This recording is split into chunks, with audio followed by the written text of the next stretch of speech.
Ladies and gentlemen, I hope you're all doing well, and welcome to the showdown between the Chaos Dwarves and the Empire. It's going to be myself with the Sorcerer Prophet on foot, facing off against Lord Chicken, who is going to be using the new and improved Karl Franz with almost 7,000 HP. Let's go!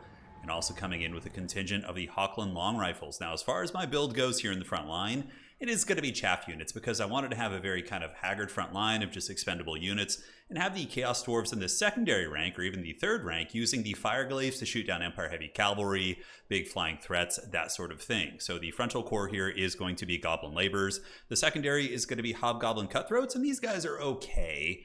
I think they're a little bit kind of on the lower end in terms of quality, and I don't mean that just because they're like cheaper and expendable. I just mean as they are as a unit, I don't think they're very good for what you're paying. But, you know, you don't have too many options as the Chaos Dwarves unless you want to go up to the next tier and get some chowy infantry. But they can fight State Troopers adequately well, 30, 30, and 34. Put them up against like a Spearman, for example, and they'll probably trade okay. So we got two of those and triple Magma Cannons. We're taking it back to the old school. So I know that the Empire often brings a lot of State Troopers. So, hey, let's get in there with triple Magma Cannon, the forbidden tech. And, have some fun. Shoot down some of those State Troopers, get those routes. I also figured that my opponent might be experimenting with the HOCHLAND long rifles, which of course are going to be very good against armored kind of dwarf style factions. And Magma Cannons at 380 range can outrange them, put some big damage down on those bad boys, and hopefully do well. The one thing they'd be weak against would be cannons. But on this map, like, a cannon would be parked right outside of the tree here. And if I'm not mistaken, triple Magma Cannon would outtrade two Empire Great Cannons most likely. So it didn't feel like it was a terribly precarious situation for me. So two Infernal Guard Fireglaves and Magma Cannons into the sunset. And the Sorcerer Prophet's going to be a metal. Searing Doom is a really good spell, and Fountain Transmutation is also quite good. For my opponent's build, it's going to be the old Franz. Franz is here most likely to fight the Bale-Taurus character, so that's been the meta for the Chaos Dwarves for a long time, is to use the big Sorcerer Prophet on the Bale-Taurus because he's probably the strongest thing on the entire roster, but there's the advantage of sometimes going off meta. Your opponent's going to lean so hard into the meta that you can surprise them with a build like this. But Franz is still a good AP character. If he manages to capture or catch my character, he's going to be able to beat them down, and he's disruptive. The rest of the army is going to be State Troopers, triple HOCHLAND long rifles. The one thing I'm worried about is that if the HOCHLAND long rifles can close the distance on my Magma Cannons and focus fire them, it's going to hurt. So I need to move my army up. I need to buffer him off so we can't do that. And we'll see how it goes. Now, another thing you guys may have noticed is Domination Mode did get some a facelift. It got a bit of a rework. So the objectives basically open up instantly now. So players aren't going to be sitting back as long. It's more like an aggressive scramble up to the points, which I think is just exponentially better than how it was before, where there's this weird minute and a half. The objectives straight up open right away. So Magma Cannons still pretty good at killing infantry, as you can see. Here we do the Swordsman, very cheap expendable unit getting pounded, and each Magma Cannon is going to be tearing into the State Troopers. Huge damage there, as each trooper unit, including the Grundle's Defenders, the Arwar Spearmen, are going to be taking big hits. Now, Jezzail's trying to get in range of the Magma Cannon, so I'm going to be moving my army up to buffer. And now we're going to be switching the Magma Cannons onto the HOCHLAND long rifles. Meanwhile, Karl Franz patrols my front line, but my opponent, very, very solid tournament player here, knows not to just run into my kill box here. So I'm trying to get those Infernal Guard Fireglaves to keep old Franz honest, and he's going to keep juking back and forth. Meanwhile, the HOCHLAND long rifle is going to be exchanging some big firepower back into the Infernal Guard Fireglaves, at which point I just retreat, knowing I have the Magma Cannon advantage. Let's just soften up this Empire army, do as much as we can, and then move up later on. So the Laborers have engaged the dreaded Goblin versus State Trooper front line. Not much of a difference in terms of their fighting capabilities, at least in the tabletop game, but here it's going to be all right. So we got those guys rumbling, and the Hobgoblin Cutthroat's going to be circling about. And in the backfield, Franz did try and dive my artillery, so just in case he dove the Fireglaves, I called in one of my favorite units here, the Granite Guard. So these guys are badass. Huge blunderbuss damage. If Franz were to come in and get shot by them, he would go down to like 30%. It'd be brutal.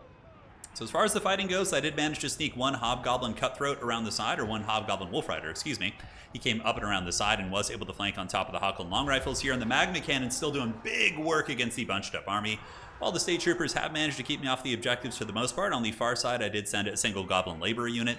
They're going to be hanging on Objective 3 for now, and also some more Wolf Riders thinking about moving in, but the Empire Knights should be able to keep them at bay.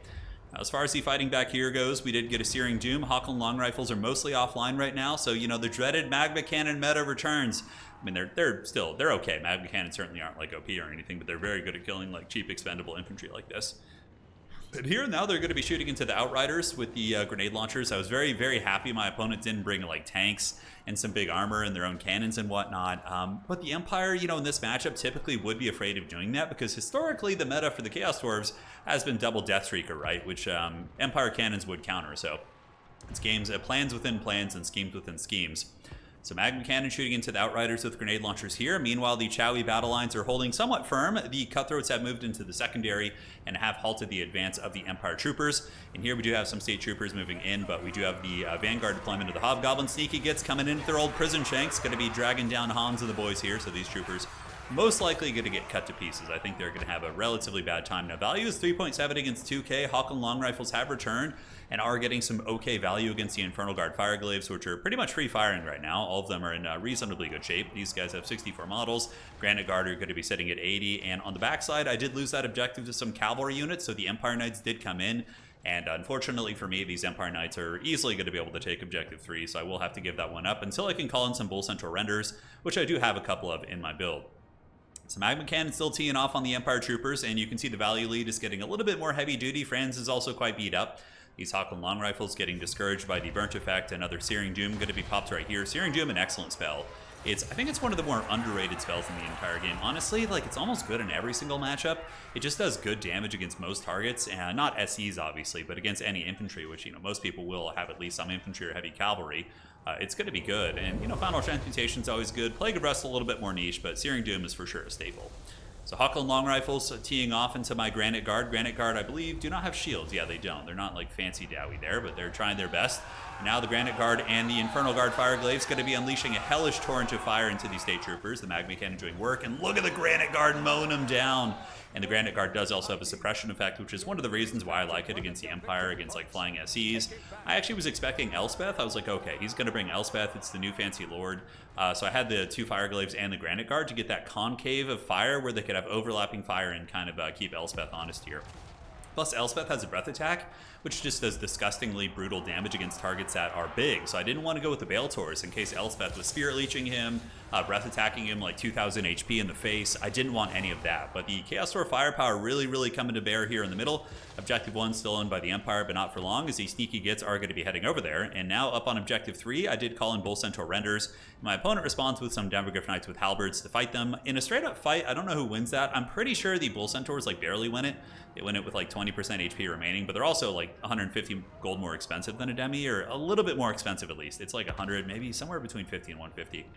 But the Magma Cannons have been absolutely devastating this game. They've been doing lethal damage against the Empire State Troopers, and I basically keep the Magma Cannons on Control Group 3, 4, and 5, and I was just toggling between those and switching between the fresh troopers that I did see coming in. Now, Franz decides to get a little bit crazy and goes for an all-in kill in the Sorcerer Prophet, understanding that he's behind and he needs to put the Empire on his back, baby. He tries it, but the Granite Guard are suppressing him. The Infernal Guard Fireglaves also doing some really good damage here. And old Franz better watch out. He does have Reikland Runefang and Golem Pop, so 663 weapons rank, certainly not bad, but he does not want to be eating shots in the face from the Granite Guard. Granite Guard hit very hard, and the Prince and Emperor is probably going to be going down here to some of the gunfire. He does get up and is on the run, 400 HP. And the last shot's coming in from the Granite Guard. Will he escape? 124, 80, 140, and Franz is down for the count. The Chaos Dwarf shooting, able to get the job done. Now, Objective 1 is owned by the Chowie. Objective 3 owned by the Chowie as well. The Bull Centaur is also able to get a favorable fight against the Demogryph Knights with Halberds here with the support of the Hobgoblins, or the Goblin Labors, not Hobgoblins. And overall, a pretty good fight as the Demis are trying to pull back to Spear support, which is certainly a good idea. The Magma Cannons have pulled a value lead of about 8,300. The Empire does have a little bit of healing. There were some regrowths that went down, but certainly not enough to compensate for this difference. And here he does bait me into some of the spears, so the Bull Centaurs do get caught up by some of the Spearmen, and then the Demis charge back in. But I do have my own Goblins coming, I think, nearby. No, they're a little bit delayed, unfortunately. But the Bull Centaurs have a pretty big HP pool. They can certainly take that like champs, and we will be getting our Laborers in there to help them in just a moment. So all three objectives are going to be going to the forces of Hashut here.